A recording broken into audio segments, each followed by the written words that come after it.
The Spin-off Podcast Network. Skinny are helping you show how smart you are with the 1Q quiz, an all-new, super challenging and super quick daily quiz built by the Spin-off. Every Monday, Skinny are giving you the chance to prove you're smart with the Skinny Extra Credit question. Get it right, and you'll get the chance to score yourself some Skinny Extra mobile credit, so you can text, call, or even video call your group chat and gloat about how big your brain is. T's and C's apply. The Fold is brought to you by oMedia, making brands unmissable and public spaces better across Aotearoa.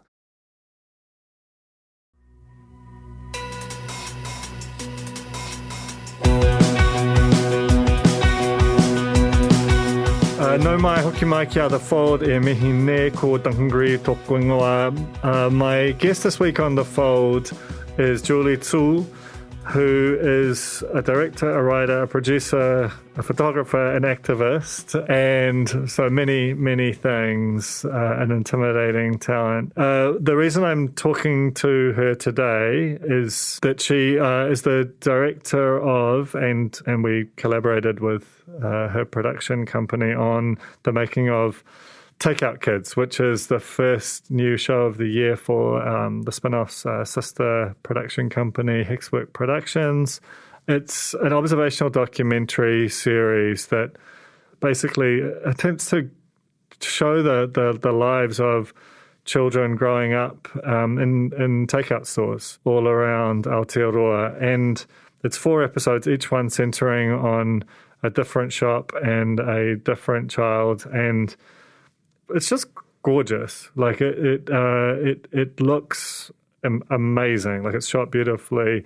That there's so much craft in the edit and the sound design, and there's a kind of a boldness and a confidence in the way that it just lets the lives be. That there is just a real lack of holding your hand through it, and that's for a couple of minutes it takes a while for you to understand what you're seeing, but once you do, you realize you're getting this very intimate look into a kind of life that certainly for me was not my experience growing up. But one of the most beautiful things about watching this thing be out there is the extent you can just feel the emotional heat from people for whom it was a version of their adolescence, and the extent to which they recognize themselves or their parents in these various situations. So I'm gushing, but it's just genuinely a beautiful thing. And Julie spoke at a launch event on Tuesday about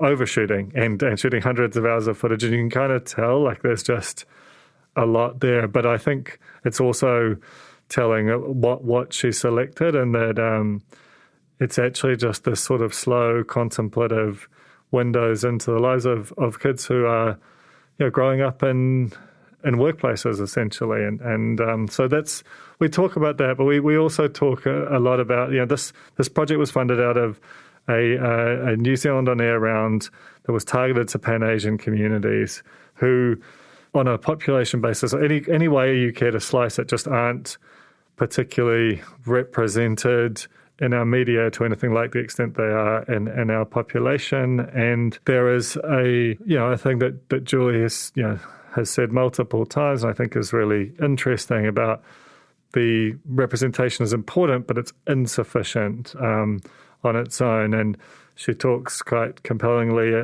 Julie is fluent in te reo. She is a member of Asian Supporting Tino Rangatiratanga. She feels a kinship or a responsibility as tauiwi to kind of wrestle with the immigrant relationship to tangata whenua. That is sort of in her work too. She is herself an immigrant born in China, raised in Tamaki Makaurau, and this series is part of, I think, an ongoing quest to sort of examine that for both her and the various communities that she feels a part of. So yeah, seek out Takeout Kids if you can. I think it's a really gorgeous piece of work. The Fold is brought to you by Vodafone. We're currently recording through their world-class network technology. Couldn't recommend it more highly. One last tiny little thing before we get into it. If you enjoy The Fold, short of becoming a spin-off member to help support everything we do here, one thing which is really helpful is rating and reviewing it on either Spotify or Apple or wherever you get your podcast. Just kind of keeps the energy up. So yeah, do that if you can. Enough from me. Here's something from Julie on The Fold. Kia ora, Julie, and welcome to The Fold. Kia ora, thank you for having me. How are you feeling right now? You've got the series out. You've made this sort of beautiful, contemplative, sort of observational documentary series, and somehow also been inescapable in the media over the last week, which is not normally what you associate with that kind of a product. Oh, I think that's all thanks to Roosevelt, who's just secured so much publicity. No, I feel like I'm on a real lovely, warm buzz from just reading all the initial responses to the series, because we've had it, we know what the series is and we've been working on it for such a long time, but after almost a year, finally seeing the responses has been just really heartwarming. I don't know if people realize how much those little responses mean to a creator. I think all of us share stuff all the time. You share something onto your Instagram story and it doesn't, it takes you 2 seconds. You might not think that much of it. But reading it on the other side, everything means so much. Yeah, it's really interesting. I was kind of thinking about that. How 2 seconds of someone else means so much to you on the other side. Yeah, it can float you through a whole day, right? And there has been a real sort of emotion to it. Like people feel seen out of it, which I'm sure was part of the aim of this, right? Yeah. But is there a sort of not an irony or a surprise, but certainly in a sense of the prominence that the series has had? It was on the cover of Canvas, it was featured in Sunday. Rama was on Breakfast. You're on Kim Hill. I mean, these are the top tier slots for any. Yes, Roosevelt crushed it. She's very good at her many jobs. But given that this, on some level, was about lives that are somewhere between invisible, or certainly uncontemplated by a lot of our media.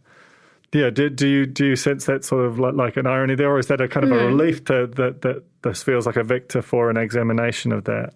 Yeah, I think I haven't thought about it in that sense. I do think the root of the idea comes from a very familiar place. The idea of seeing young people in a takeaway shop isn't so bizarre or unfamiliar that people don't recognise it. So I think it's the recognition which has made it spread so far, because people remember a time that they've seen someone waiting for their parents to finish work or just sitting behind the counter. So yeah, those moments that we want to know more about those people, I think, yeah, it's all just a shared experience, hopefully. Yeah, it feels like that there's a unifying kind of fascination that you've kind of unpicked with that. We'll talk more about Takeout Kids in the back half of this, but I wonder if you could start by talking about your path to film or to this industry and what drew you there. I studied film. Or maybe no. Back in high school, I started photography, so that's probably where it comes from, a love of visual imagery. And when I do photography, it's similar. The photography that I love the most is candid photography, when you capture a moment of someone and they don't realise. So it's kind of transferring that into film, which is why I like observational documentaries. But yeah, I studied film. So, when I went to uni, I went to art school. I went to Elam for the first year and then didn't know what I wanted to do. I just went to uni straight out of high school, and I think at that age I really didn't know what I wanted. Didn't know who I was really. Probably still don't, but I tried so many subjects after that first year of art school because I just didn't know what I wanted to do. Was crying all the time about identity, I don't know, life, and then just settled on film. And at one point I think it was also I just wanted to leave uni, so I had to just settle on one thing and stop changing my mind.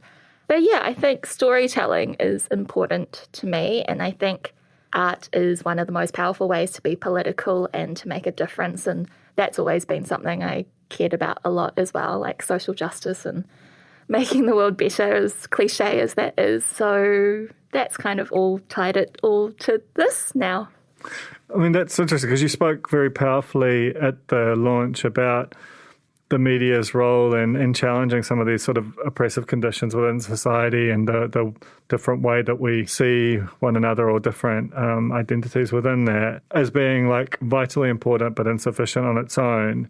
Like, what do you know? And you mentioned just then that there is a undeniable political element to it. You know, it's not aggressive or in your face, but there is a thrust to why these people and why this process. Do you want to talk about how you view those things as intertwined? I feel like a lot of the time people talk about representation as the thing that they care about. And I think that is important in a lot of ways, like for people who haven't seen themselves represented at all. And I know especially within Asian communities, within sort of the relationship between Asian creatives and the media, representation is often the biggest thing that's talked about. And I would love us as a community to push further into thinking about what systemic change is beyond that. I just think so often we're just fighting for a seat at the table without challenging why or what's made that table be there in the first place, what's wrong with the table, and the wider issues that surround that. And I think, I do think that Pan-Asian community is a vast one. It's grown very, very quickly. It has probably more of an immigrant community within it than any other. And yet it feels like there's a huge lag between the sort of scale of it and the sheer volume of different stories and that being reflected in the media in the broader sense of the word. You know, and this project came out of a targeted Pan-Asian round, which is, I think, the first of its type from New Zealand On Air. Came out of work from the Pan-Asian Screen Collective. Like, do you sense that for that community there is some sense of a moment arriving, or of the whole scale of the fund is comparatively tiny. It's a couple of episodes of the average high-budget drama, but nonetheless, the fact of it existing at all feels like some kind of a moment. Yeah, I think the Pan-Asian Screen Collective has done so much advocacy to really get or push for Asian communities and creatives to have a step forward. And I think Shichi Katari has been totally the force behind that. And you've seen that in the way that RFPs have come out from NZ On Air that have been really targeted. And I think we're really lucky as a community to have that, because I think it took Māori and Pacific communities so much longer to get to that stage. And I hope it's not just a blip that right now it's cool to see Asian content, but then in a year or two it's no longer. And all of these emerging creatives that had a chance don't have another chance to shine. And I think it's also really hard when you're giving one shot and there's a lot of pressure and burden on that single story to be amazing. And if it's not, then it's like, oh, well, we tried and no one liked it. So, which I have seen and heard anecdotally happen to already projects that have been funded through targeted rounds. And I just want to make the point that we've seen Māori, Asian Pacific targeted rounds, but I think it's really harmful in a way to limit it just by ethnicity. And I think so many communities miss out, particularly like African or Black communities, Middle Eastern communities who don't always know whether they fit into Asia because it's West Asia, but not. So if we can address that in some way, and always, of course, having Māori funding targeted separately, but yeah, I just don't want it to be so limited by these community ethnicity boxes that my friend who is South African will never have a chance through this. Yeah. No, it's very true that can be a sense that this is your one shot, don't blow it, that puts way too much weight on it. And, the targeted rounds are beautiful in a way, they encourage this expression, but also anyone who doesn't feel like they fit into any of those, is really on the outer there. Yeah, so it's good. Like, I would never say it's not good to do targeted funding, and obviously I benefit from that as well. I just think there's always ways to make it better. Yeah, and I think that's one of the things that, to the sort of this new incarnation of New Zealand on Air's credit is that they do seem to be very engaged in the process of evolving and listening and iterating in a way that probably wasn't common to previous generations of it. Totally. I feel like my earlier point about representation as being what Asian creatives are often so focused on is around this idea of kind of what you were saying, like, because there's such a big immigrant crossover with Asian communities, that there's always this strong desire to be seen as belonging to this land for lots of diaspora communities, not just necessarily in Aotearoa. But I think that forgets about the wider context of why Asian communities are marginalised, which at its roots does go back to colonisation again. And I think that's the part that's like missing, or doesn't, like, there's not a nuanced enough understanding of that. So when Asian communities or immigrant communities are fighting so hard to belong and to be seen as Kiwi, that negates the actual true belonging that tangata whenua have here. And I know I talk about this quite a lot, but like, I think it's really important that we don't assert our belonging to that level, that we forget to kind of fight for the wider issue of justice for everyone, and making sure that by supporting decolonisation, and not just as a buzzword, but systemic change that affects tangata whenua first, then that is what will bring Asian communities forward as well. Not that that's the reason to do that, but yeah, I feel like that my point about systemic change being the thing, not just representation. I don't know if I'm communicating that properly. No, I think you are. I mean, the issue with, sometimes it can be like, I cast someone in this, or, we have a crew member who is. That is sufficient versus the story came from and is told by and feels authentic to that community. And that sometimes kind of, there is a sort of a superficiality to some sort of representation that can happen on for example, our big budget dramas, where it's just like, it's just a kind of a casting kind of Guess Who type situation. Like that thing of feminism being about like having more women CEOs, but that doesn't actually disrupt the structures of power that mean that having lots of CEOs or an unequal distribution of power, you're like the same power structures are there, you just put a woman's face on it. That's sort of what I'm trying to get to, yeah. I think that makes sense. Another thing that you spoke about and have talked about before, I think, is this idea of the exceptional immigrant, and it felt like it was to some extent that, I listened to your interview with Kim Hill on Saturday, and there was that question about how you have really gone in boots and all to the kind of quote-unquote Kiwi experience or something of that nature. And I think you gave quite an interesting reply about like there isn't and shouldn't be a kind of a model way of engaging, and which therefore makes other kind of basically experiences of living in this country as an immigrant lesser, or by comparison.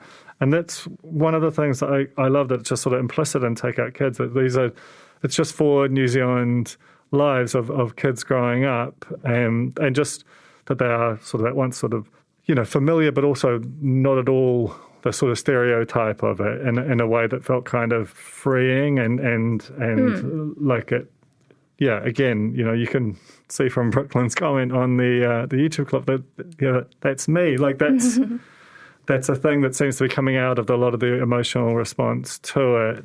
What do you? How is that sort of exceptional immigrant myth damaging? Yeah, I think because there hasn't been enough stories about just everyday immigrant lives.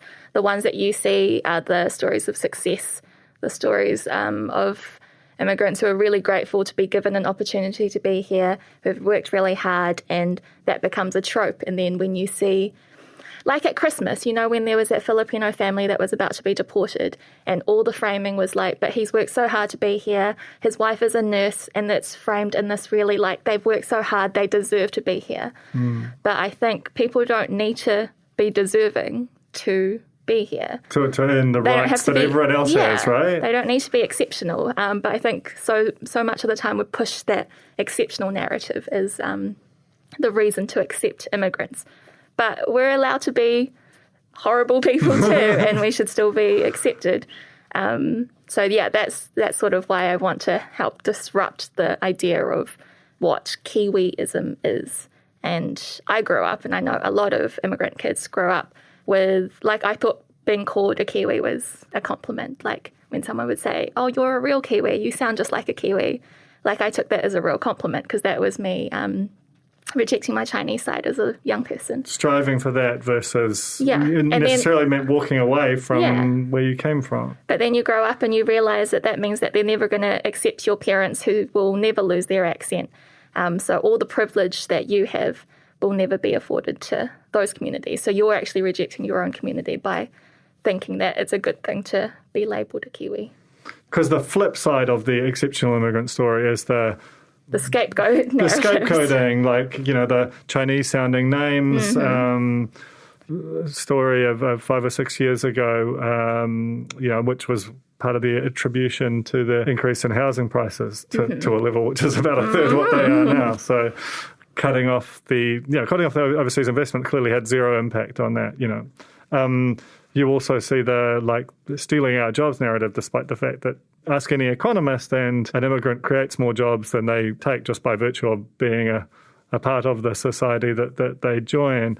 How much of the sort of the immigrant experience do you think feels kind of impacted by or framed within it by that sort of the sort of scaremongering coverage that was until very recently, maybe still is, quite common to that narrative? Yeah, it's super common and it's super delicate. It's so easily tapped into. Even things like the outbreak with COVID at the moment.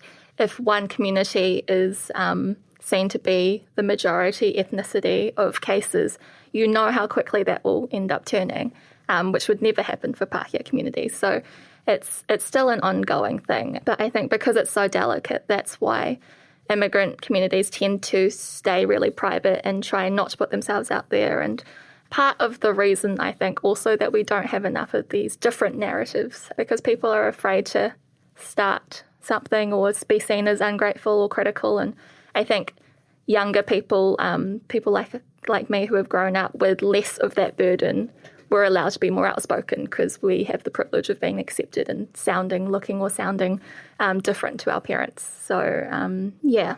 We might take a quick break now and come back and talk about something that's a little less naughty in some respects, which is Take Out Kids itself, which I'm really excited to do. The Fold is brought to you by O Media, making brands unmissable and public spaces better across Aotearoa, with over 4,000 out-of-home advertising sites nationwide across both street furniture and retail centres. I'm super grateful to O Media for enabling us to make unmissable connections with Kiwis. Ready to rediscover the joys of cycling? With over 300 kilometres of cycle paths across Tāmaki Makaurau, jumping on your bike and going for a ride is such a fun way to discover the city from a different perspective. Cycling is getting more and more popular across Auckland, so now's a great time to join the hype and give cycling a go. Head to at.govt/cycling to find your nearest cycleway today. Raising capital or taking your business to the world? Investment Fix has the lowdown on everything you need to make it happen. This season, we're exploring the US market, the opportunities it offers, what it takes to grow a business there, and the best way to approach investors. Join some of the superstars of the investment and business world as they share advice from their time in the US so you can make your mahi count in this massive market. The Investment Fix podcast, brought to you by Invest New Zealand. Tune in today. Well, let's talk about Take Out Kids now. When did the idea sort of start forming in your mind, and how did it evolve both in sort of content and form as you went through it? Because it's got this it is pure observational. There is no kind of narrative kind of shoehorned into it. You're just watching these kids' lives. Where does the idea come from? Yeah. I think the idea comes from a lot of places. I talked about at the launch as well, I think it comes from growing up with absent parents who are always working, and so I was left home alone, and I think that's probably a more common experience than I realise. But it comes from reading, after reading Rose Lewell's piece in Pantograph, I realised it also comes from when I worked at McDonald's for 5 years, so knowing a hospo background and how you view customers from that other end, and also how customers view you, I guess, and sort of, especially with regulars, being able to watch regulars grow up, but probably regulars watching you grow up as well. And it comes from just observing. I think mostly it comes from just being curious about that image of a young person behind the counter and wanting to know more about their lives. And I think often I see images as I'm driving. I'll just see something on the street and that's really interesting. And then I just want to know more about that person's life. So it's just being curious about everyday people. And yeah. You got such incredible subjects, and they're so... They feel like they also contain like all the multitudes of adolescence, I guess, from at the margins of it, from like a Rama to a John kind of thing, in terms of the age span, and some of them just give you so much in terms of the material, and others like. Weirdly, John was actually my favourite episode, even though he's probably the most taciturn in some respects, but I related so hard to that kind of quiet, insular, moody teenage boy energy. But yeah, like, well, you know, how did you find them, and what were the sort of challenges of drawing material out of these wildly different personality types? So how we found them was through doing a public call out. Thank you to the spin-off for helping with that. And we got people to nominate shops that they knew who had young people in and around them. So we got a lot of responses that way. Jin, our production manager, called so many shops asking if they had kids, which is funny. But yeah, we sort of knew from the start that families were unlikely to nominate themselves because, again, like immigrant families are often quite insular. I don't know if that's the word, private. They don't like to put themselves out there. And humble too, I think. So we were really lucky to have these families. We met a few other families as well. We wanted to really start a relationship with these families before we started filming them to make sure that they knew that we were genuine in our intentions. Every family was very different. Like John's family was they were the most private and suspicious, and like they had no idea who the spin-off was, thought the whole thing was a scam, right up to the end. So yeah, every family had a different approach. I think Martinique was maybe the hardest to film with because she, at some points, Daryl, the cinematographer, was like, I really don't think she wants us to be here. Like, she's so introverted and shy that sometimes it really looks like she doesn't want you there and that we should all leave. You could almost sense her, like, withdrawing from shots or almost trying to disappear. Like, you can imagine her trying to escape. Totally. Daryl would be like, every time I repo the camera, she's like, turned her face again. So, yeah, I think it was really lovely that we got all these different senses. Like, I think a lot of people now have watched the Rama episode and might be expecting that all the episodes are like that, but there's just no one else like Rama. She's her own star energy. She really is. She came to the launch event on Tuesday. And turned it into her own concert. Oh, my God. Just dancing, singing, like just hauling people out of the crowd. She feels like she's going to be everyone's going to be somebody, but she's got a lot going on. Yeah. So speaking of Daryl, and you spoke lovingly about this thing feels very like curated in terms of everyone involved in it, and it was, I think, an entirely Asian kind of group that made it. Was that had you experienced that before, and like how did that impact what the sort of the crew gave to the project? Yeah, I think I've been lucky that most projects that I work on are majority POC crew. Mostly because the subject matter is usually related in some way. So that wasn't a different thing for me at all. I was conscious at one point, I knew that the crew was quite East Asian focused. Like most people were Chinese, it was just Joey who's Filipino. And I thought that might give us like an East Asian bias when we were working with some communities that weren't East Asian or even Asian at all, especially Martinique with the Samoan takeaway shop. I was really conscious that I didn't want to be telling a story that wasn't mine. Already feeling like Takeout Kids wasn't a story that was mine because that wasn't my experience. But I feel like there was still some way of relating to all of the stories and the characters. So it made it feel okay on some level. I hope that's not me just like justifying that process. But I really loved the crew. I think we all worked really well together. Yeah, it seems like there was a sense of mission that you could kind of, it feels like it comes through the screen for everything from those beautiful kind of moody soundscapes that kind of they really kind of hold it emotionally through some of those like lingering silences kind of thing. It's been really nice hearing all the responses that people have had, and when friends message me about the show or an episode or a particular young person, it reminds me of something else, like this extra backstory, because I have all this backstory from the literally hundreds of hours of footage. And so much is not in the final episodes. So I feel like I'm giving all these like extra facts and backstory, like what would you call it? Like a like the extra section on a DVD movie. Yeah, totally. And there's so much, and I feel sad that we couldn't have fit it all in. Like my dream would have been half-hour episodes or like 1 hour episodes, because I just think all of it is so interesting and says so much. Like so many moments say so much about them, and lots of really beautiful shots were lost as well. But we were just trying to make something that made some sort of narrative sense for each episode, and to fit it for something an online audience would watch, which is probably not half-hour episodes of no one talking. It feels like you get a vision of their lives, and almost more so than the narrative. It's like you sort of absorb what it is to be them. And one of the things about that kind of struck me is that I feel like there's this kind of movement at the moment, which comes from a good place of like, you know, trying to kind of police the extent to which work kind of creeps into people's lives, and outside of work hours, and the extent to which devices kind of take over and stuff. And then you just look at this and you're like, the hours that these whānau work and the way that their kids are part of it is really of necessity. Like this thing is probably uneconomic without it, but it's also the only way they can spend time together. You know, that's one of the things that I found so powerful about it, is the extent to which, like, you sort of glimpse this life, but you don't really contemplate the totality of it until you watch this. Did that strike you, that the length of these days and the load that's carried? And we talk about trying to have work-life balance when you're living in your shop in some of these cases. What really kind of struck you as you shot this?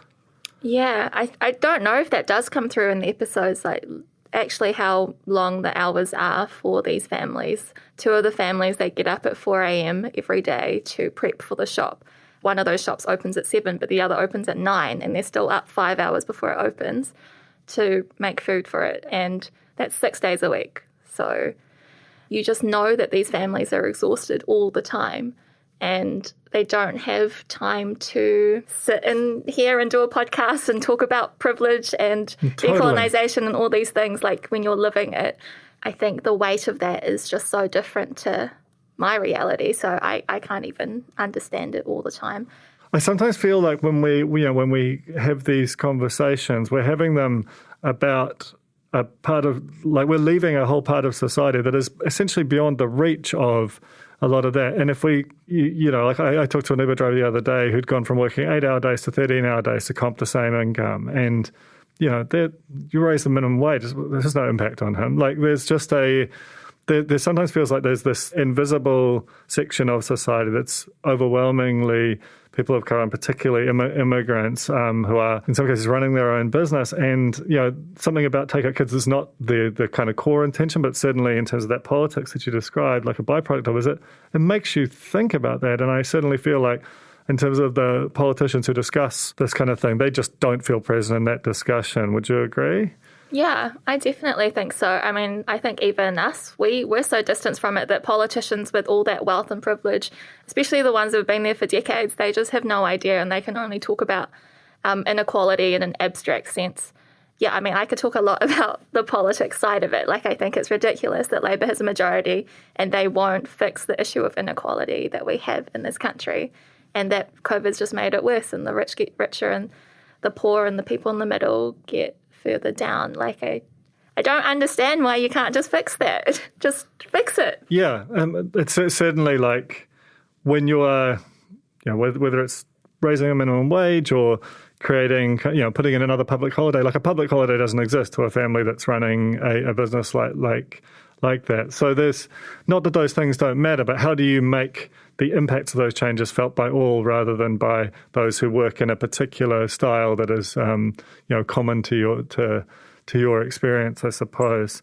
Now that you've actually got a little bit of distance from it and it's out, what is it about the way that it's been received, the emotion that's kind of palpable in terms of people's responses to it, that pleases you sort of most about it? I think my favourite responses are the ones by people who did grow up with similar experiences, or even if they didn't, they still felt like they did. Like, that's why I really love Rose's piece in Pantograph, because she articulates with words all of the feelings that I think we were trying to showcase about the length of time that you spend in these environments, and the weight of that you don't even realise until years and years later, that you properly contemplate what it means for your parents to work that hard to make a life for you that it now makes you see things totally different to them. The losses that come from that, even through things like language. And yeah, I think there's a lot of loss that is created because these families are trying to create like an upwards class mobility situation for their kids, that they're essentially creating a world where their kids won't ever experience what they will, but that creates just a difference between them that won't ever be brought back together. I don't know if that... No, it does. I think I saw you writing somewhere online about the sort of erasure of the past that often happens with the immigrant experience, is that you start, there's almost like a year zero moment for the parents that happens there, and that sense of loss or dislocation that creates, and then they sort of I guess it's almost like an identity dysphoria that happens in kids who grow up kind of caught between like that. So what's next for you? Like I gather you're making a longer form documentary about Ming Foon, who I think is like a fascinating subject. Do you want to talk a bit about that? It's really exciting. He is a fascinating subject. I feel like I have a lot of thoughts about him, but I don't necessarily know if that will all come across in the doco. Partly because I think he's very good at media, because he's been doing it for years and years. So he kind of knows how to make himself appear in the way that he wants you to see him. So, yeah, I think it will be interesting. What attracted to him as a subject? Well, obviously he's Chinese and he's fluent in te reo, so from my own interests in te reo and te ao Māori, that was fascinating to me. And also just exploring how he benefits from that as someone who is really mostly well regarded within te ao Māori, how he benefits from his ability to fluently kōrero, but how much or how he does or does not maybe give back to te ao Māori in the same way. Because I think it comes to my own desire to explore what the role of Tauiwi here are in challenging the systems and structures that we live in. And I don't know if he necessarily does that, because he does come from such a privileged position. Yeah, that's kind of the basis of where I want to address that documentary, but I don't necessarily know if it will come to play that way. That's kind of why you do it, though, right? Like, to discover. to find out. Well, it also sounds like another real chilled out one for you. But that's kind of what makes your work so exciting. Thank you so much for coming on The Fold today, Julie. I've really, anyone who's listening, if you haven't watched Take Out Kids, it's ravishingly beautiful, and it's in a totally different style. You get into the rhythm of it, you really kind of see some things, see a slice of this country that you definitely wouldn't have otherwise. So yeah, thanks for making it. Thanks for coming on. Thanks so much for having me. That was Julie Tu on The Fold. I want to thank Te Ahe Butler for recording and editing this episode, Vodafone for making it possible, Jane Yee for running the Spinoff Podcast Network, the Spinoff members for, without whom none of us would be here, and you for listening. Cheers.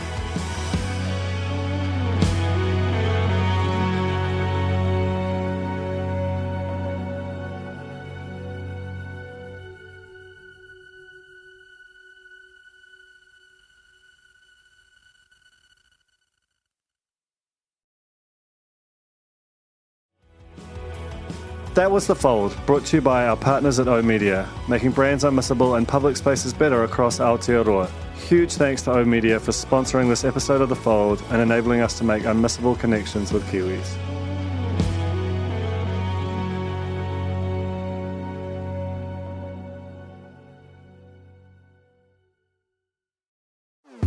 Talofa lover, I'm Madeline Chapman, editor at The Spinoff. If you have the means, consider supporting our high-quality journalism by becoming a Spinoff member. Sign up now at thespinoff.co.nz/donate. The Spinoff Podcast Network.